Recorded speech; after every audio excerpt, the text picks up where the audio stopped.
My topic for today is competing in the global marketplace. So I will teach different types of business and how it works and the definition of every one of them. So you better listen and watch to my videos. So let's go.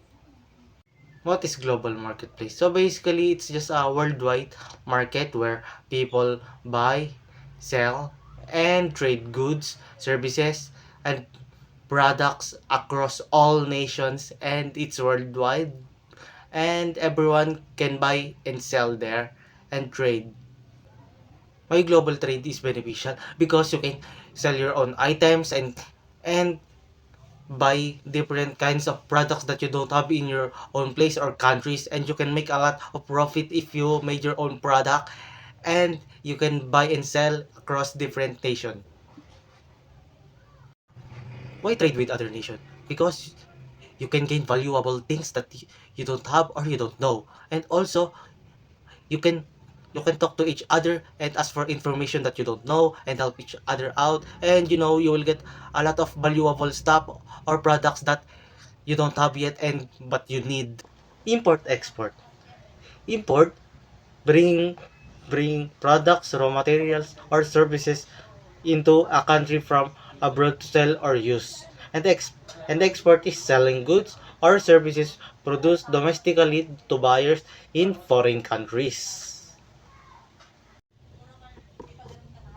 Free trade.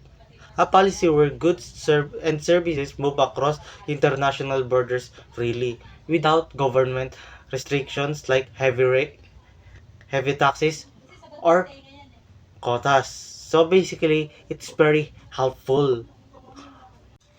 Here are the benefits of free trade. Cheaper goods eliminates tariffs, lower shipping costs, and final prices for customers.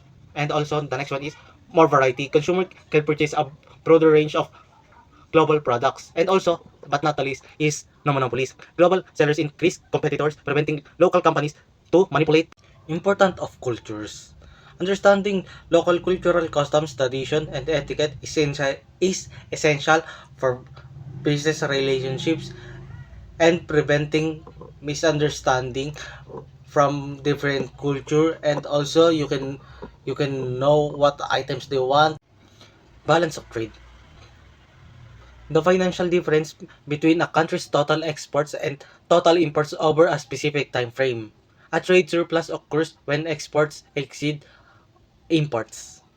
And also, this is very important to understand because it can help your business to grow. Balance of payments. A comprehensive financial statement tracking every economic transaction between a country's residents and the rest of the world over a given period or a specific time, including trading profits, foreign investments. What is socio-cultural forces?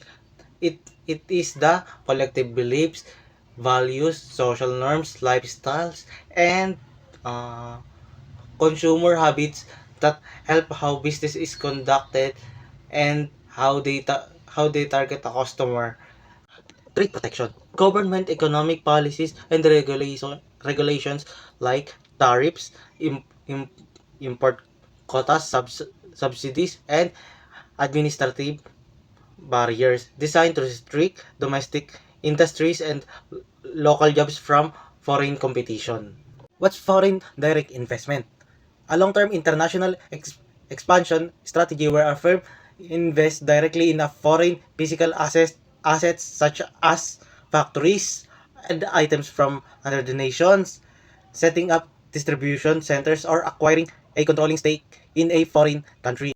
What's a joint venture? It is a business arrangement between two or more companies to share their resources and expertise to achieve a specific goal or project while remaining separate legal entities or company. So basically, they form an alliance. What is contract manufacturing? It is a business agreement where a company hires a manufacturer to produce its product or components under its brand name, allowing the company to lower production costs without investing in overseas factories. Is franchising. It is a business arrangement where established companies allows entrepreneur to open a local branch and sell its product or services and using its brand name and operating system. What is multinational corporation? A multinational corporation is a large company that has its main quarters in one home country while owning or controlling physical business operations all over the world. And also, they possess massive financial doing the laws and government rules to run your company safely and honestly. If you do not follow these rules, your business can face heavy fines, get sued, or be forced to close, which is a bad thing in business because you will lose a lot of money. Knowing trends is very important because it helps companies or businesses anticipate or predict market shifts, make smart decisions based on data, and stay ahead of other competitors. It is also less risk because knowing what is happening in the market stops a business from wasting money. The conclusion is in business is the summary of the report and how businesses do it and the overall sales and margin, profit, and the cost, and if the business is successful or good.